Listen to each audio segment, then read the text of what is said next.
Hi friends, இன்னைக்கு சேமியா உப்புமாவை கொஞ்சம் டிஃப்ரெண்ட்டாக தக்காளி சேமியா செய்யலாம் வாங்க. சூப்பராக இருக்கும், ட்ரை பண்ணி பாருங்கள்.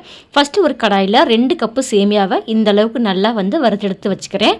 இப்போது அதே கடாயில் எண்ணெய் சேர்த்துட்டு இதில் கொஞ்சமாக கடுகு, 1 ஸ்பூன் உளுந்தம்பருப்பு, 1 ஸ்பூன் கடலைப்பருப்பு சேர்த்து லைட்டாக செவக்கிற வரைக்கும் வதக்கி விட்டுக்கோங்க. இப்போ இது கூடவே நான் பொடியாக கட் பண்ண ஒரு பெரிய வெங்காயம், ஒரு பச்சை மிளகாய், கொஞ்சமாக கருவேப்பிலை சேர்த்துக்கிட்டேன். இப்போ இது கூடவே நல்லா பழுத்த பழமாக 2 தக்காளி பழம் சேர்த்து நல்லா வதக்கி விட்ட பிறகு கொஞ்சமாக மஞ்சள் தூள் சேர்த்துக்கிட்டேன்.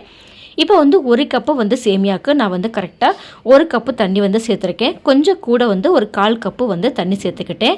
இப்போ தேவையான அளவு உப்பு சேர்த்துட்டு நல்லா தண்ணி கொதி வந்த உடனே லோ ஃப்ளேமில் வச்சுட்டு வறுத்த சேமியாவை சேர்த்து நல்லா மிக்ஸ் பண்ணி விட்டுட்டு ஒரு தட்டு போட்டு மூடி வச்சிடுறேன். இப்போ ஓப்பன் பண்ணி பார்க்கலாம். நல்லா நம்மளுக்கு உதிரியான தக்காளி சேமியா ரெடி. மறக்காமல் ட்ரை பண்ணி பாருங்கள். குட்டீஸ்லாம் என்ஜாய் பண்ணி சாப்பிடுவாங்க. இந்த வீடியோ பிடிச்சிருந்தா லைக் பண்ணுங்கள். தேங்க்யூ.